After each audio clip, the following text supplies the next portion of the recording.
Hello friends, ಇವತ್ತು ನಾನು ನನ್ನ ಮಗನಿಗೆ ಫಸ್ಟ್ ಟೈಮ್ ಕಟಿಂಗ್ ಮಾಡೋಣ ಅಂತ ಅನ್ಕೊಂಡಿದೀನಿ ಮನೇಲಿ. ಇವ್ನಿಗೆ ಯಾವತ್ತೂ ನಾನು ಟ್ರೈ ಮಾಡಿರಲಿಲ್ಲ. ಬಟ್ ಕೊರೋನಾ ಟೈಮ್ ಅಲ್ಲಿ ನಾನು ನನ್ನ ಹಸ್ಬೆಂಡ್ಗೆ, ನನ್ನ ತಂದೆ, ನನ್ನ ಮಾವ ಎಲ್ರಿಗೂ ಒಂದೊಂದ್ಸಲ ಟ್ರೈ ಮಾಡಿದ್ದೆ ಮನೇಲೆ. ನಿಮ್ಗೆ ಈ ರೀತಿ ಸಿಂಪಲ್ ಆಗಿ ಟ್ರಿಮ್ಮರ್ ಇದ್ರೆ ಮನೇಲಿ ಆರಾಮಾಗಿ ಮಾಡ್ಕೊಂಡು ಹೋಗ್ಬೋದು. ಬಟ್ ಇವ್ನ ಮೇಲೆ ಗೊತ್ತಿಲ್ಲ ಹೇಗಾಗುತ್ತೆ ಅಂತ. ಯಾಕಂದ್ರೆ ಇವ್ನಿಗೆ ನಾನು ಫಸ್ಟ್ ಮಾಡ್ತಾ ಇರೋದು. ಇವನು ಬಿಡಲ್ಲ ಯಾವಾಗ್ಲೂ.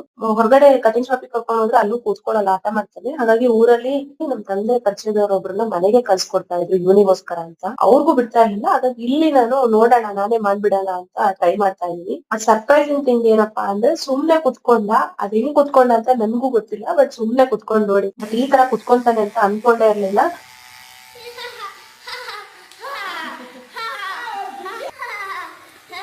ಫೈನಲಿ ಚೆನ್ನಾಗಿ ಸಪೋರ್ಟ್ ಕೂಡ ಮಾಡ್ದ. ನೋಡಿ ಕೊನೆಗೆ ಅವ್ನ್ ಕೂದಲು ಅವನೇ ಎಲ್ಲ ನೀಟಾಗಿ ತುಂಬ್ತಾ ಇದ್ದಾನೆ. ನೀವು ಕೂಡ ನಿಮ್ ಮಕ್ಳೇನಾದ್ರು ಹೊರಗಡೆ ಮಾಡಕ್ ಬಿಡಲ್ಲ ಅಂದ್ರೆ ನೀವು ಇದೇ ರೀತಿ ಟ್ರಿಮ್ಮರ್ ಇದ್ರೆ ಒಂದ್ಸಲ ಟ್ರೈ ಮಾಡಿ. ಏನೋ ನಾವೇ ಒಂಥರ ಹೊಸದಾಗಿ ಟ್ರೈ ಮಾಡಿದ್ವಲ್ಲ ಅನ್ನೋ ಸ್ಯಾಟಿಸ್ಫ್ಯಾಕ್ಷನ್ ಕೂಡ ಇರುತ್ತೆ.